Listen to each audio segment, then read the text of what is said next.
evening, everyone. My name is Chelsea Von Geer, and I am the Public Information Officer for Lodi Unified School District. Thank you for joining us for the inaugural kickoff of our brand new speaker series. We hope some or many of you are joining us from the comfort of your own home with a select choice of snack or beverage in hand. Our group is called Women Together, and we formed in 2019 with a shared vision to provide networking, learning, and mentoring opportunities to other women in the Central Valley. And those of us that have these green backdrops are the founding members of this organization. Back in February 2021, we were thrilled to host our first virtual conference, which featured renowned speakers from across the world. Now we're excited to launch our new speaker series called Shattering Glass Ceilings, which will feature women leaders from different sectors across the Central Valley. We'll also share more information about upcoming speakers toward the end of this presentation. Q&A will follow tonight's presentation, so please submit your questions in the chat. Our moderator and my colleague, Michelle Armstrong, will collect the questions. And then when Q&A begins, you'll be given the opportunity to voice your questions, or if you feel more comfortable, Michelle can read them aloud for you. Now, I have the distinct honor of introducing our very first speaker, my mentor and my boss, Dr. Washer. Dr. Washer has served as the superintendent of Lodi Unified for 13 years, and she is recognized as one of the longest serving superintendents in the state of California. When the Board of Education appointed Dr. Washer, she became the first woman superintendent in the district's history. Throughout her tenure, Dr. Washer has sought to make the district an education destination that educates students for success.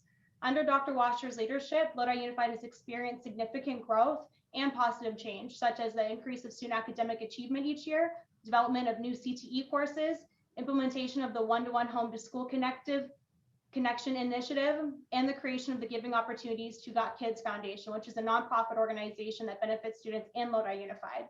Prior to joining Lodi Unified, Dr. Washer was the first woman superintendent at Manteca Unified. Dr. Washer is a member of various statewide school leadership associations, and she has presented to audiences across the country during women's leadership conferences. She's also a founding member of this group. With that, please join me in welcoming my boss, Dr. Washer. Thank you very much, Chelsea. Very happy to be here. Welcome, everyone. This is really exciting, and I am honored to be the first person to kick off this series. And there's a great lineup, so I hope that you will stay tuned and join us as we move along. I want to share my story a little bit about my career path and my journey as a female leader, and hopefully give you some tips that you could use in your own career development. And as we go through this, I'm going to have more of a casual conversation to start off with to share my story. But then I do have some things to share with you, hopefully, that will provide some helpful tips for you that you could use in the future. What I hope to convey to you is that what's important to me, at least, and what has been important throughout this whole process, people and purpose. And I hope that that comes through as I share my story and some of the things that I hope will help you as you begin or continue your career. I started off as a teacher, and you know, like most of us, when we start our career, our first job, that's what we trained for, that's what we prepared for. That's what I thought I would be for my entire career. And I started in Manteca Unified, teaching 6th grade. And when I became a teacher, that was my purpose. My purpose was education, educating children. That's where I saw myself long-term and retiring from that job. Shortly after that year was over, you know, I was from Sacramento, so I felt that tug, that pull to come home. So after a year, I did come home, but I left my job in Manteca to come back to Sacramento without a job. Now, I don't recommend doing that. You end up living with your parents, or depending on your age, maybe with your kids. So that was not probably a smart move to do, but that tug to come home was there. So I came back to Sacramento without a job and hit the substitute world. A lot of us have been there if you're in education, going from school to school. Difficult to do, but actually that's where you learn a lot, especially about classroom management and building your resume and your career. Wound up in Sacramento City Unified.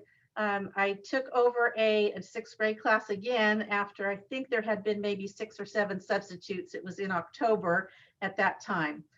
Great school, South Sacramento, impoverished neighborhood, but just wonderful community, wonderful kids. Actually, funny story, I noticed when I first got there that there was a barber shop across the street, and I'd watch from time to time, and after a while noticed that the same gentlemen were going in there quite frequently, probably more than they needed a haircut. Somebody had to tell me that it wasn't a barber shop. So that, young and naive at that time, learning quite a bit about communities that we were serving.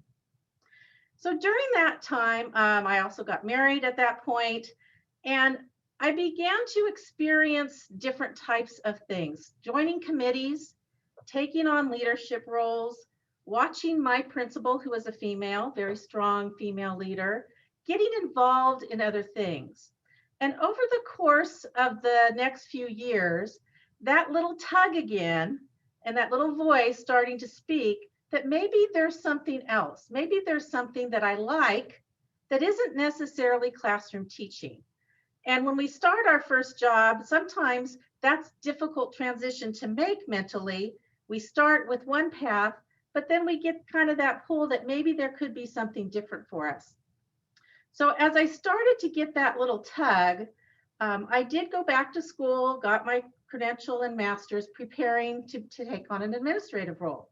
And I watched my principal very closely. And I think this is one of the things that I hope to convey is that when you're looking to advance your career, watching people in that next step is very helpful.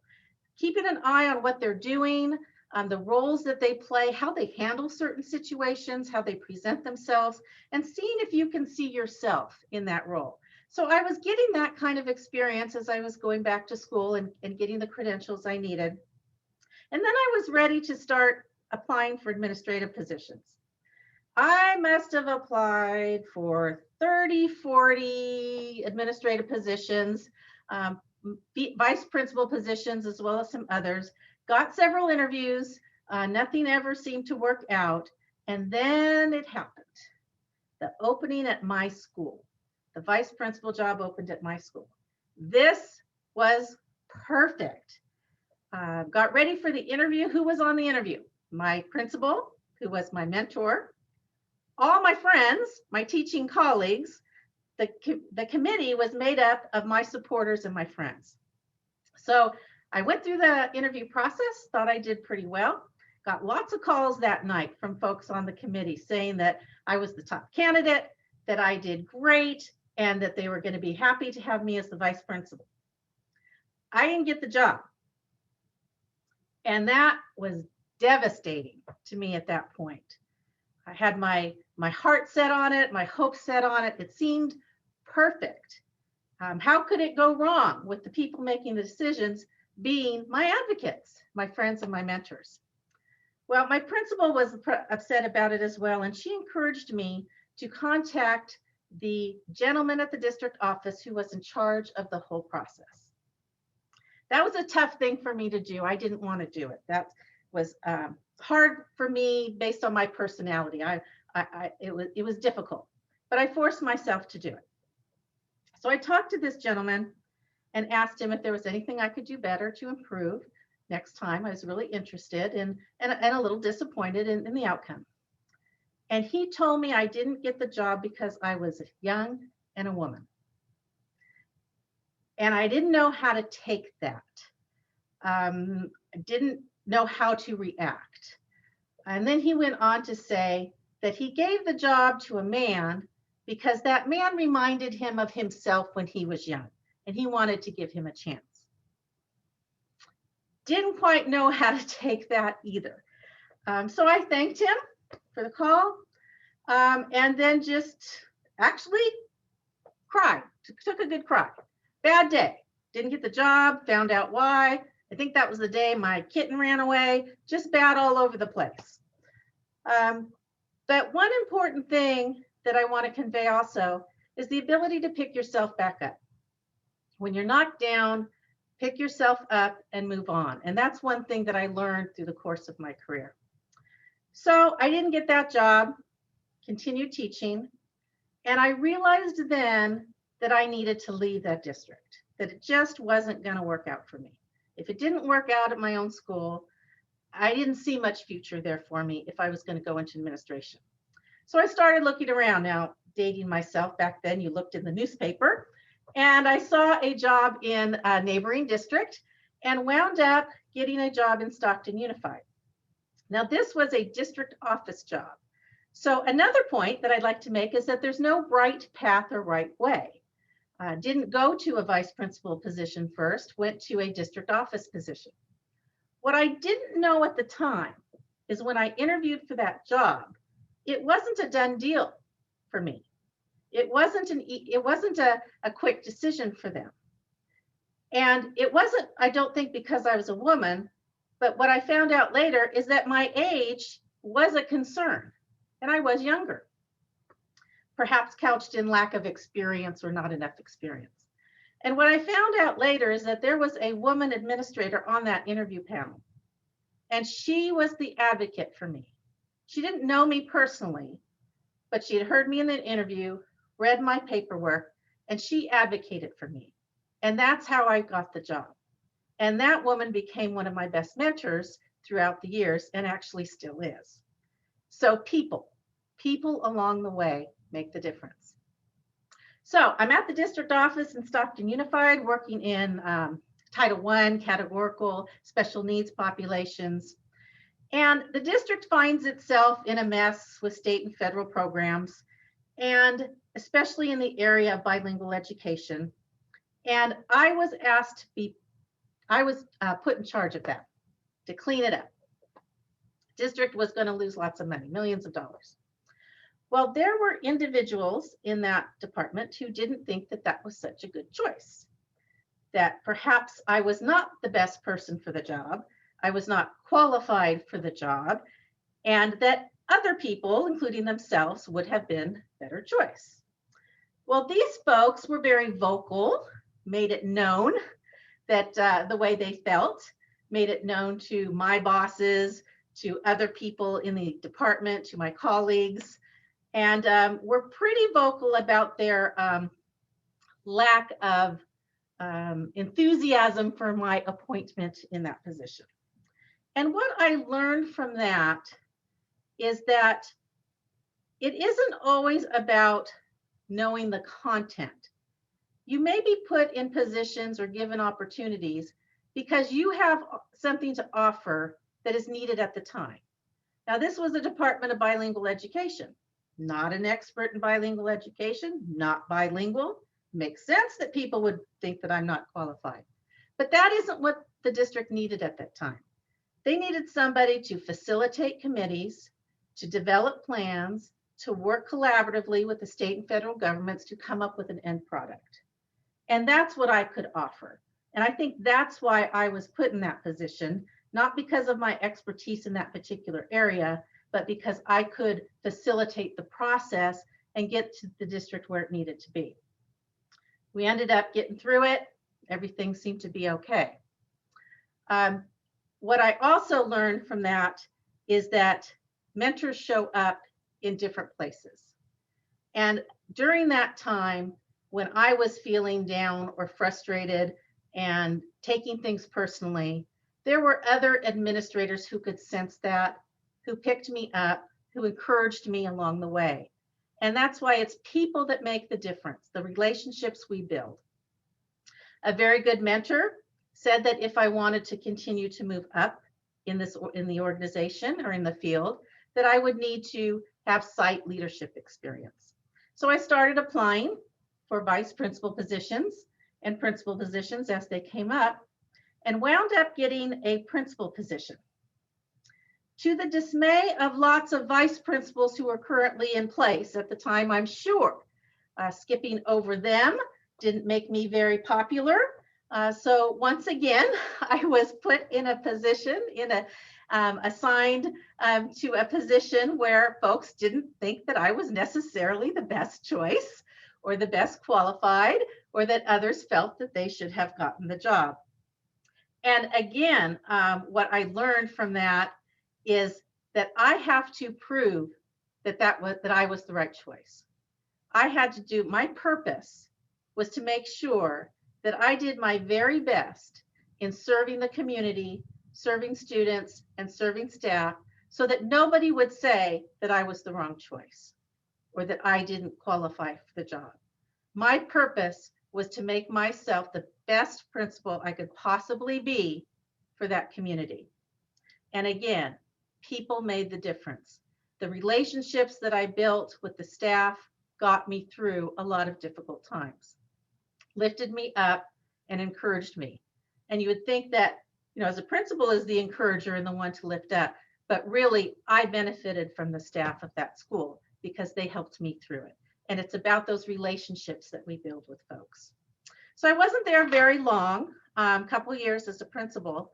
And again, feeling that tug of maybe something else, and landed in Patterson as a director at the district office, and just took a shot. And that's something else that I'll talk about a little bit is applying or not applying and how to know when to do that. And I just threw my hat in the ring. I didn't even know where Patterson was or what it was. And before the electronic application process, hand delivering my application, drove right past the exit on I-5 when it was getting close to the last minute, trying to get there on time. Ended up getting that job. That was probably the dream job. Again, working for a wonderful boss, good mentor, encouraging me, a great community, just a really a good job to have. And, thinking back, I probably would have stayed there and probably would have stayed there my entire career. But life happens, things happen in our life, not only in our professional life, but in our personal life. And at that point, my husband became ill. And it was, we had a young daughter at the time. And it became clear to me that I was going to need to move closer to home. I was commuting from Stockton, took almost an hour to get to work, and felt the need to be closer to home. And again, going back to purpose. My purpose was to take care of my family, to take care of my husband and my daughter, as well as do my best in my job. And so started to apply for other positions, not because I wanted to leave the job, but because I felt I needed to do something different in terms of my family needs. So wound up back in Manteca Unified, of all places, this time as assistant superintendent, and again, working for an incredible boss, a great mentor, an example of leadership. And my purpose at that point for that position was to help him meet his goals. He was a new superintendent, had a lot of great ideas. This is when assessments were just kind of coming into play, standards coming into play. So my purpose was to make sure that those things got accomplished for him and so that he looked good. Well, life happens. And during that time, not too long after I started that position, my husband passed away. And I knew that I needed to focus on family and how could I take care of my daughter, now being a single parent, and hold down this demanding job at the same time. And again, it's the people around us, the people making the difference. My family, very supportive family, mother helping, sister helping, those around me helping out with my daughter, neighbors who would help and get her to her activities or have her stay overnight, board meeting nights, getting home late.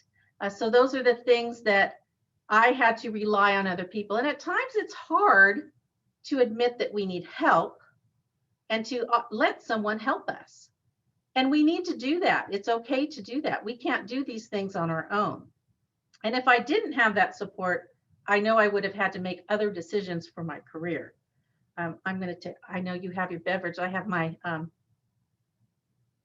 flavored water.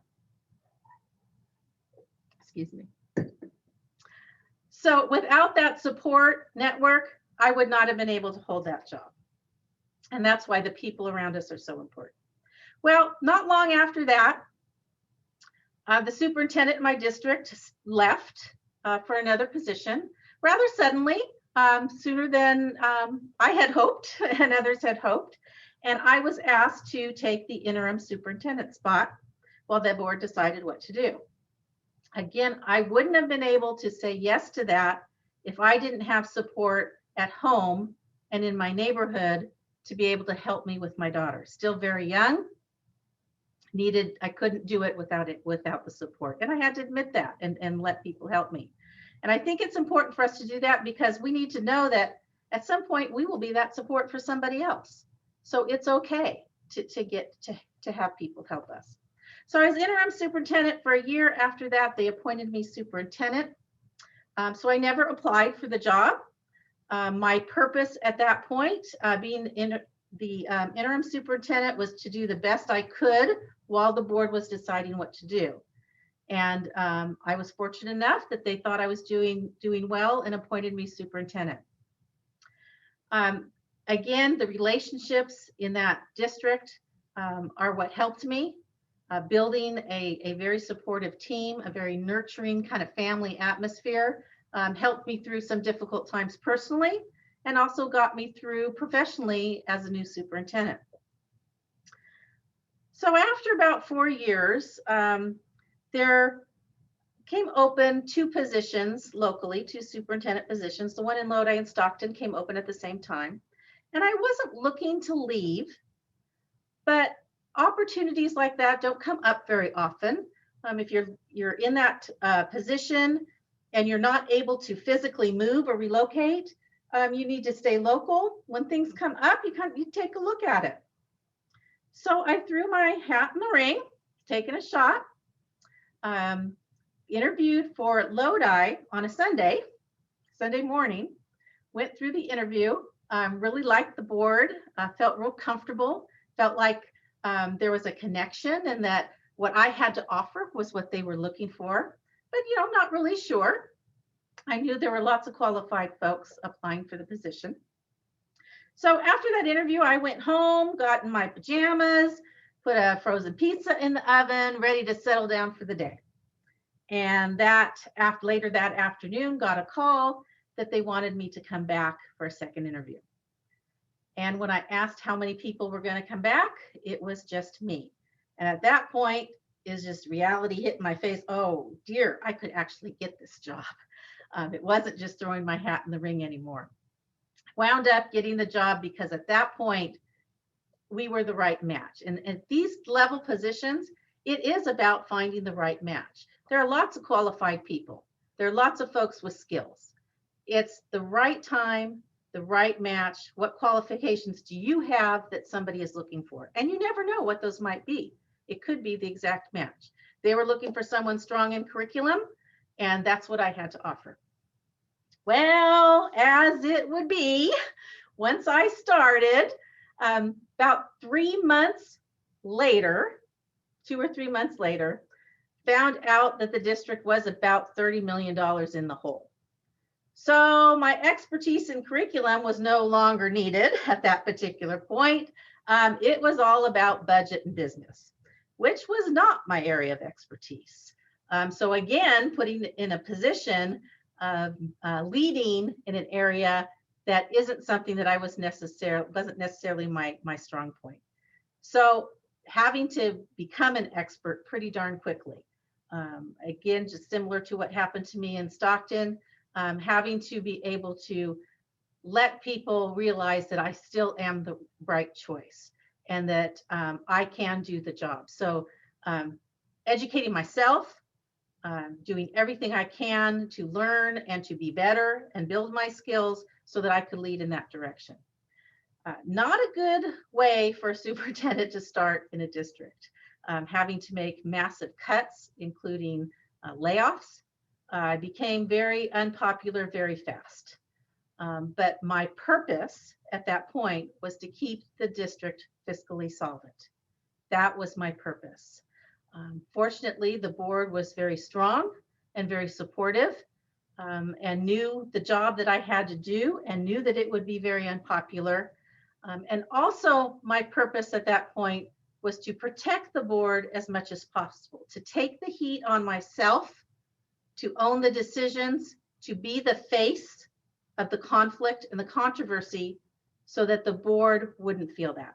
Now, of course, they do, but I felt my purpose was to be the one, I don't want to say the target, but really the one that took most of the heat for that.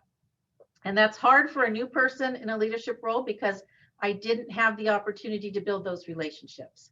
Those relationships didn't exist. I couldn't rely on that kind of support because I didn't have time to do that. It did take a while to recover from that, to be honest. When you go through something like that right off the bat as the new person, it is hard to recover because that's how people see you. Another thing I learned from that experience is that things changed quickly and I had to change direction at times. And accusations of she can't make a decision were out there. And that female thing of always changing your mind was out there. Whereas, you know, that wasn't the case. It was based on circumstances and being able to adjust for the circumstances. But I knew that was out there because that's what I was hearing folks were saying. So getting through that next few years was able to focus on things that I felt I had the strength: curriculum, instruction, the educational side of the house. And then here, lucky 13, year 13 hits, and here we are with this health pandemic. And again, tough times for everybody, making it very difficult, not only for schools, but all businesses and all sectors. And again, my purpose is to get the district through this and be the face for the board as much as possible. And at this point, having a good team, a solid team around me, being able to rely on the people here to help me through that. So that's what got me here. At this point, that's a little bit about my story. This is my 13th year here, 19 years as superintendent. And what I have learned throughout that time, both through successes, failures, good things, mistakes, all of that, is that the people make the difference. And we need to make sure we have a purpose in what I do. So I'd like to share with you just some things that I think may hopefully be helpful.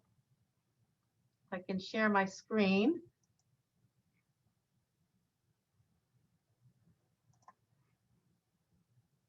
And can you see my screen? No. It says the host has disabled screen sharing.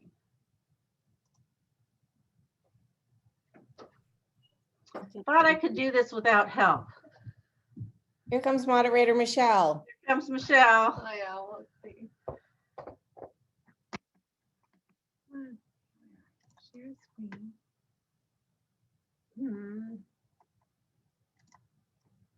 If not, that's okay.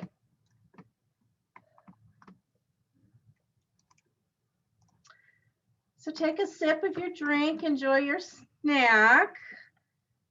Should have brought some snacks. That's okay. We'll keep moving. One thing I want to share with you if you're starting your career in leadership or looking for leadership opportunities is your interview starts before you apply. You are interviewing now for your next job. How you present yourself, your actions, your behaviors on the job, people are watching and they're developing an impression of you. And if there comes an opportunity, people will rely on what they know about you if you're looking in the same organization. So one thing I'd like to share is be professional at all times. Even if you're in the break room, if you're out for a happy hour with your colleagues, if you're at a mixer, whatever it might be, make sure that you are professional at all times because people are watching what you do. And you never know who's going to be on an interview panel, who's going to be looking at your application. It could be those folks that you were interacting with. Nope. It's all right. I have some really good pictures too. I'd like to share with you just some things I think that you can do now to help prepare yourself for the next position, regardless of what industry you are in or what job you are looking for. Establish yourself as someone who is honest, dependable, positive, and committed to the mission of your organization. And that part I think is important. And a lot of people leave that part out. What is the mission of your work, of your organization?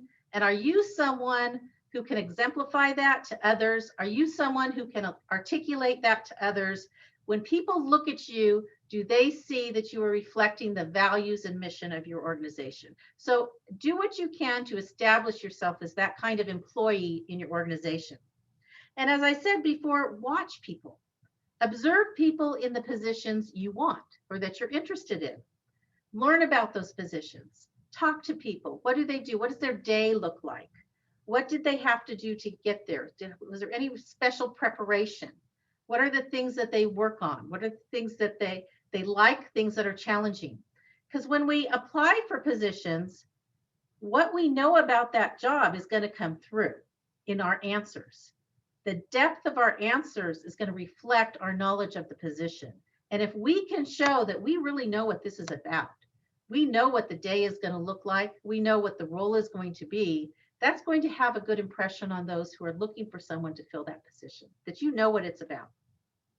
The other thing I would say is build relationships. As I mentioned before, the support that I had and have now is what keeps me going, is what got me through tough times personally and professionally, and is what we still need now. Those relationships that we develop both at work and at home are going to get us through. Volunteer for things, whether it's a committee, some kind of other effort that your organization is putting together. Be the person who volunteers, even if it's going to take personal time. Offer your time, offer your expertise for other opportunities. And if there's an opportunity to lead a committee or to be in charge of an event or to help organize an event, volunteer to do that because that will show that you can do those types of leadership roles. Be willing to assist others. And this is key because a lot of folks hold themselves tight and do their job but feel uncomfortable helping others. And I think it's important to show that you are the type of person who's willing to help others, to support others in their work, that you're not just focused on your own position. Offer your opinions, suggestions, and ideas. And as women, sometimes we are reluctant to do that. And if we could speak our voice, oh, something just happened. Can you see your screen? Can you see your PowerPoint now, Kathy? I'm sorry to interrupt. That's okay, I can, but I'm not in full screen mode. I'm looking. Would you like to tell me which one you're on? I am on this one. Okay. Is it on full screen? I see other things, but that's okay. Let me get it on full screen. Ah, There we go. Do you want me to click through it? I think you can now. Okay. See if you can. If not, just tell There it me. is. If not, tell me and I will click when you're Nope, ready. we're good. Thank you, Jane. Okay. You did it. I didn't. It was behind the scenes people. Thank you, behind the scenes people. Offer your suggestions and ideas. Start working on any necessary authorizations. If you need to get a credential, if you need to get a different type of degree, start now so that you're ready. And when somebody asks, do you have the necessary paperwork? You can say, yes, you do. So also think about, how do you react in certain situations? How do you react under pressure? Are you the type of person that gets freaked out? Do you panic? What employers want to see in leadership is somebody who's calm, somebody who can be the calm for others, that others can look to and be reassured that everything's going to be okay. How do you react when something needs to change? Are you a change agent or a change resistor? And in looking for a leadership position, employers are going to want to see someone who can handle change and who can help others through the change. And that piece is important too. That's a whole another topic. How do you handle criticism? I have had my share of criticism. And during tough times, things got very personal. Not only professional, but very personal accusations. And how do you handle that? One suggestion I would say is master the poker face. And people may see that as being cold and distant, but when you are being attacked publicly, criticized, what your face shows says a lot. And you need to be able to show that you can handle this, that you're going to be okay, that you're not going to have the look of panic here if somebody is criticizing you. And it hurts. There have been things said about me, to me, about my family, that hurts. And we have to be able to handle it in a professional manner. How do you react when you're praised? What I appreciate about female leaders is that I think that we are good at praising others and diverting praise from ourselves to others. And I think that that's important. Give the praise to someone else. What I try to do is if something goes right, compliment the board, compliment staff, recognize others. How do you handle praise? And when you're told to lead an effort you know will be unpopular, how do you handle those situations when you're given a direction in whatever job you have, and then you have to implement that with others, but you know that others are going to have problems with it. They're not going to like it. It's going to cause angst. How do you handle that? And when looking for a leader, I like to look for someone who's going to take ownership of that and who's going to take charge of that and not go into, my boss is making me do this. The district is making me do this. I know this is terrible, but I don't have a choice. Those kinds of things are not what we're looking for in leadership. Taking ownership and helping people understand why something needs to be changed and how we can do it together.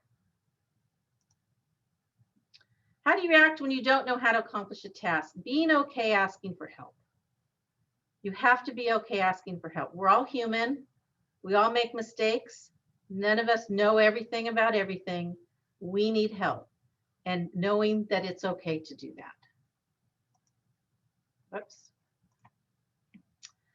One piece of advice I like to give is don't screen yourself out. If there's a job out there you're interested in, apply for it. Whether you think that you're the right person or not, if it's something you're interested in, put your application in. And I think I'm getting short on time, so I'm going to skip these things. But sometimes women see words. Look at the yellow here. Sometimes women see certain words and shy away from applying.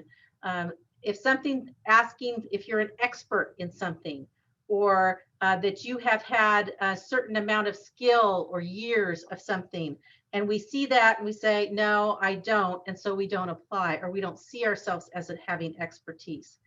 There is research to show that men will apply for a job when they qualify for about 40% of what's in a job description.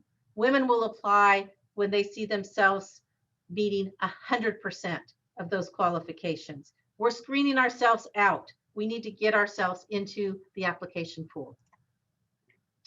So what I've learned about leading at this point, lots of things, but just some things I want to share. Stay calm, show that you are a calm force, no matter what is happening around you. Think clearly. Show self-control, not overreacting or reacting to something negative. Being that thinker and not being someone who is knee-jerking. Keep moving forward. If you get knocked down, pick yourself right back up. This is kind of that show up the next day concept. There are personalities that when something goes wrong, there's a bad day, they're being criticized, the job didn't go well that day, they don't show up for work the next day. All of a sudden they're sick, the tire's flat on their car, something happens, and they don't come into work. We need to be the kind of female leaders who show up the next day for work, no matter what.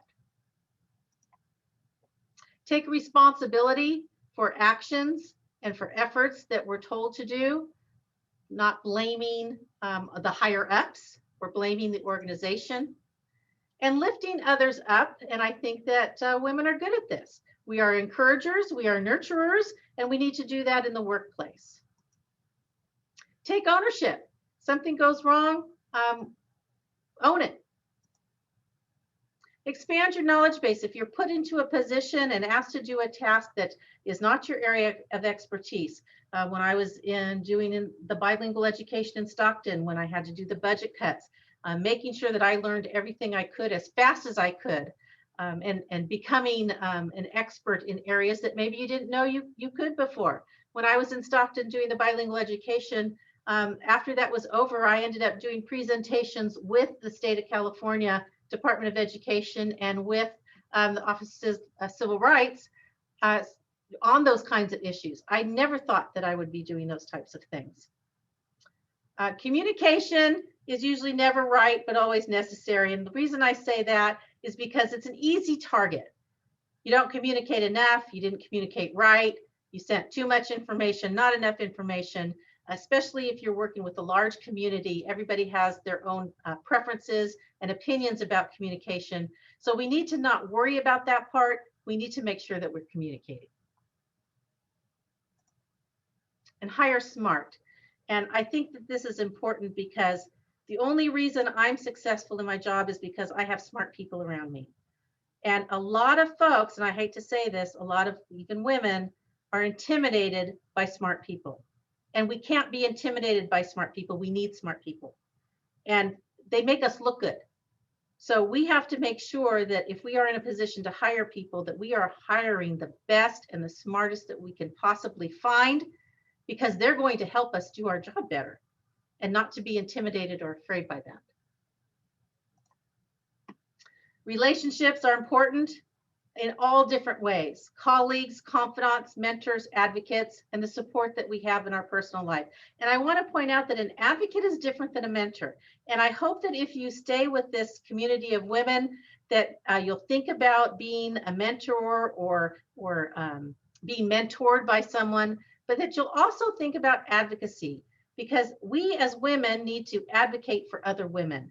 We need to promote other women, and we need to help other women be successful in their career goals. So my leadership B's, just some things that I think are important. Be confident enough to be humble. Humility is a skill that is critical in leadership, but often overlooked. We need to be lifting others up. We need to be supporting others, and that takes confidence. And a lot of folks look at women who are humble and think that they are not confident. But we have to be strong enough to be humble. We need to be strong enough to be flexible. And even though we may be criticized as being wishy-washy or not able to make a decision, we need to be able to analyze a changing environment and change our directions or change what we're doing in order to meet the needs of the community that we're serving or the company we're serving. And that takes strength.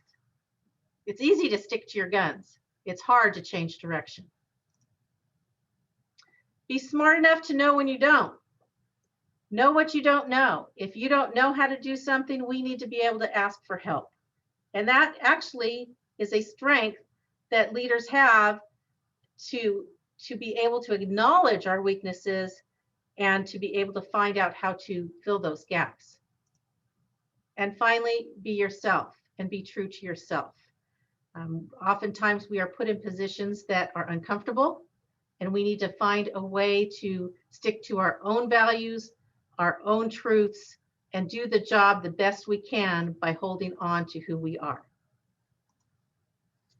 I also think it's important that we have joy in our life. It isn't all about work. We need to find the positive, even in the dark days, even in something that as challenging as the year we've all been in, regardless of what industry we're in.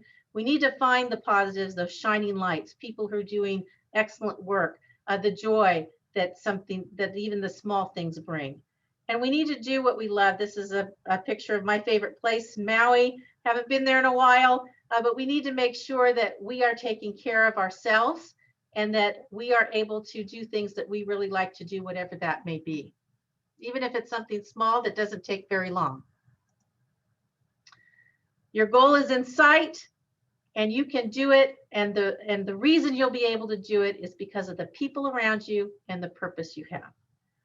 So I know I've talked for a really long time, probably went over my time. So I'll turn it over to moderator Michelle. Thank you, Dr. Washer. That was wonderful. Thank you so much. We do have a few questions we'd love to ask. And first up is Terrell Martinez. He would like to ask, do you have a mantra? What do you tell yourself to get through when times have gotten really tough? That's a very good question. I tell myself that a couple things actually. One, I learned from a superintendent that I worked for in Manteca. The sun will come up tomorrow. No matter what's happening today, tomorrow's another day, and the sun will be shining. The other thing is that I can do anything that I set my mind to do. And I try to focus on that. And when I know I'm going into a tough day, I'm just going to do my very best. So the sun will come up tomorrow, and I'm going to do my very best today. Wonderful. And our next one is from Shantae Shorter. I'd love to know your perspective on applying for jobs outside of your current district, which you enjoy working for, because it does not seem that other opportunities are available.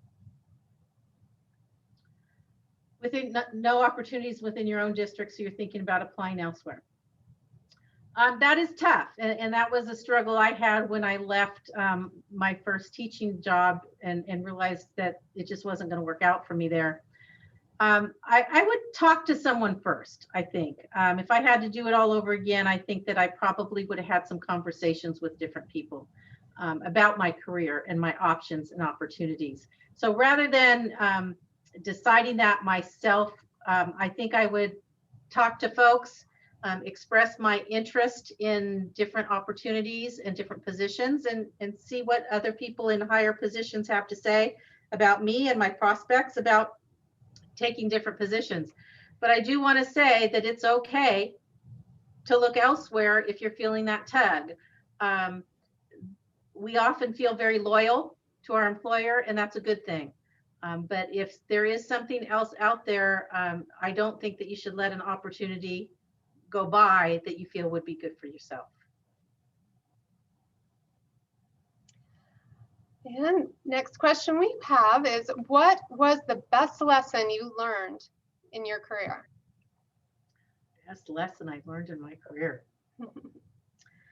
I think for me, the best thing I learned is how to stay calm and composed. And that comes from being in conflict and going through those challenging situations, you know, those character building situations that we don't like to go through. But what I learned is that calm is important. Composure of myself is important, regardless of what's happening around me. And even in good times, that's important to be seen as that person who's in control of yourself, as well as what you are leading, and that you have that calming spirit. I think that that's critical, and I think that we don't learn those things in leadership school. Those aren't things that are really discussed, and how important that really is. But I do think that that's probably the one lesson that I'm glad I learned. And our next one is actually from Miss Edith Holbert.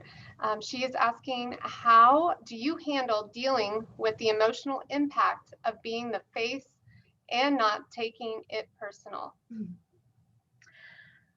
I have a loving family, and I know that no matter what happens, my dog will be happy to see me when I get home. So, you know, looking for those little things of joy, even though, you know, my dog isn't my favorite thing in the world, but I know that she's happy and jumping all up when I get home.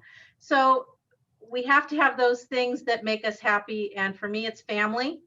It's the support of my family. And I know that no matter what anybody says about me, and to be honest, there have been some really harsh things said about me. And I tell you, one thing that hurts is when people make fun of how I dress on, you know, and that happens. People make fun of how I look physically. Those aren't things, that isn't something I can change. And so that hurts. Going through the budget cut times when people were attacking not just me, but my family and saying mean things. I mean, those get to your core and your gut. And just there was one comment made, I'll just be perfectly honest, I won't say what it was, but there was one comment made in public, and I heard my secretary behind me start crying because it was so mean and personal and inappropriate. And that's where that poker face comes in, and that's where you go home to your loved ones. And I don't share those things with my family, but I know that they love me and support me, and that's what gets me through. All right. And we actually have a question from our very own Miss Chelsea Vonger. And would you like to ask it yourself, Chelsea? Sure. So everyone, you probably know that, again, because I've said it so many times, that Dr. Washer is my mentor, and this is my first time having a female boss, so this has been quite the treat and experience for me the last 3 years. But I have always struggled with being likable versus coming across as competent. I talk fast, I think fast, I move quick, I'm very, you know, just how I am. And so sometimes that doesn't come across as competent or thoughtful. So I struggle with those two things. So what kind of advice would you have for someone like me in that position? You know, it isn't about being liked. We all like to be liked and want to be liked. And that's how we build relationships too, and that's important. But as leaders, there are going to be times when what we have to do is going to make us unpopular, and we have to be okay with that and understand that. Change and conflict is hard for people, and we have to understand that it isn't always about us, that folks are struggling too. Especially during this COVID time, people are having a hard time personally, professionally, losing loved ones, being sick themselves. We have to understand that it isn't always a direct attack on us, that there may be something personally going on. We're all human, and we have to acknowledge that. So it isn't so much about being liked as it is about being professional and being seen as someone who can do the job. Yes, Chelsea, you talk fast for an old person. Sometimes I have a hard time keeping up with you, but you know what? That's okay. That's good. I like that. We need that energy. So don't ever think that's a bad thing, because it's not. But there is a whole, you know, that's a whole nother workshop about likable versus confident and confident. And that whole thing about being able to have tough conversations, but still be respected. Thank you. Okay, next question is from Lisa Bowman. It seems that you were disqualified from a position because you were a woman. Have you ever felt that you were given the position because you were a woman and maybe they needed to check off a box? That's a great question. I don't know that I ever have. When I got this job in Lodi, I remember my first board meeting when they were welcoming me. One board member made the comment that they hired me, you know, based on my qualifications and what I could bring, and that I happened to be a woman. And I think that was probably a way of trying to say that I was not hired because I was a woman, because I know that perception, you know, could be out there for some. So I would say not that I know of, but I don't know. All right, next one is from Amy Thompson. Let's see. Oh, or I believe it's actually from Christina Torres. With such a high pressure job as a leader who also has a family and outside commitments, what recommendation do you have to find a healthy balance? That's a great question, and I have a very different opinion about this than other people. I've been to a lot of workshops and how to balance work and life and career and all that. And I have to admit that I do things differently because it works for me. This, for example, every time I go to a workshop about balance of life and work, they say, turn your phone off, don't answer it when you're home, don't answer it on the weekend, when you're on vacation, don't take it, you need a break. That's not me. If I don't know what's going on, I get anxious and nervous. It actually makes me stressful if I'm not checking my email, checking my messages. I need that as part of my balance. So it's different for everybody. I think we need to find what works for us. A lot of, in superintendent school, they teach you don't take phone calls over the weekend. Tell your board that, that's your time off. You're not going to address it. That makes me very nervous. I would rather hear from my board anytime because it helps me do my job better if I know what's going on and what they're thinking. So I would say find what works for you. If putting your phone away on the weekend makes you more comfortable and feel better and able to relax, then do it. If it makes you nervous, then don't do it just because somebody else did it.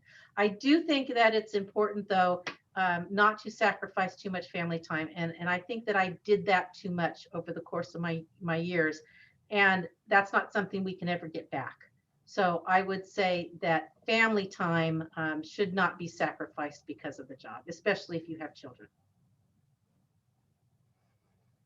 Okay. I'm just scanning through some of these. Let's see.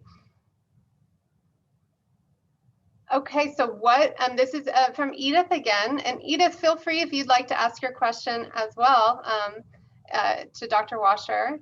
But I'll go ahead and read it aloud. What is the best advice when it comes to learning how to navigate the politics of the position?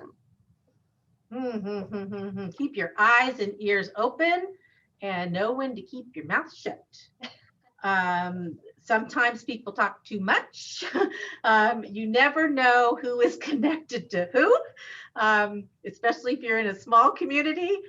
You just don't know who's listening or whose ear somebody might have. Watch and observe as well. I think that being cautious and getting the lay of the land, listening is also really important. I think that we learn a lot from people and groups of people when we listen to what their concerns are, when we listen to how they respond to different things, what their priorities are, what they advocate for, who they advocate for. So we need to be good listeners and we need to know when not to talk. Very good point. Okay, I think we have time for a few more questions. Let's see, let's see, how do you recommend that young women gain a seat at the table? Don't be afraid to offer your ideas, suggestions. Don't be afraid to apply for a job. Don't be afraid to take risks. We often hold back a little bit, and we need to be comfortable and feel confident that we have something to share, that we're smart, we have good ideas, we're creative, and we may actually be able to help an organization move forward or help a department improve or help our team. So not to feel silenced. And if somebody is, I'll tell you one thing that happens a lot is that, we're in a room, we talk, ideas are flowing, we say something, and then a few minutes later, somebody else gives the same idea and everybody thinks it's great. And well, wait a minute, I said that a few minutes ago, nobody said anything, but now that somebody else said it, maybe a man, it's all of a sudden a great idea. Being able to say, wow, I'm really glad you liked my idea and that you wanted to share it too. Or, get ourselves out there. Don't be afraid to do that. For some of our personalities, that's tough. Okay, let's see. What is the best way to go about connecting with a mentor during these difficult times of distancing? I think that this group right here is a perfect way. to connect with a mentor, because that's one of the goals that we had originally, is to connect women together.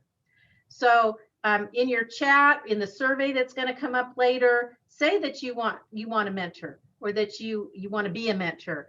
Let's start that network with this group right now. If there are other organizations that do the same thing, we as a team would love to know that, so that we can share that with other women too. So if there isn't anybody in your own organization that you feel comfortable with, or who could serve as a mentor, that's okay. It doesn't have to be in your organization. It doesn't have to be in the same industry.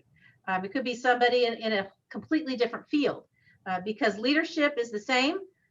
Women in leadership, it's the same concept regardless of what job we have. So I think right now is a great place and great time to start that. All right, and maybe we'll finish up on kind of a lighthearted question from Ms. Edith. So what has been the most embarrassing situation that has happened to you in a public board meeting or presentation? And maybe tell us how you've gotten through that. Oh gosh, there have been a lot. Actually, I was embarrassed at the last board meeting because I had a mistake on my presentation, and I'll blame Michelle because she's supposed to proofread. So mistakes on typos really embarrass me, because especially being in education, because we're supposed to be good at that. So those kinds of things embarrass me tremendously. One board meeting, I slipped and fell. That was pretty embarrassing and humiliating, especially when there are men around and you're in an awkward position that isn't quite ladylike. But getting yourself up, picking yourself up, and putting yourself back in that chair.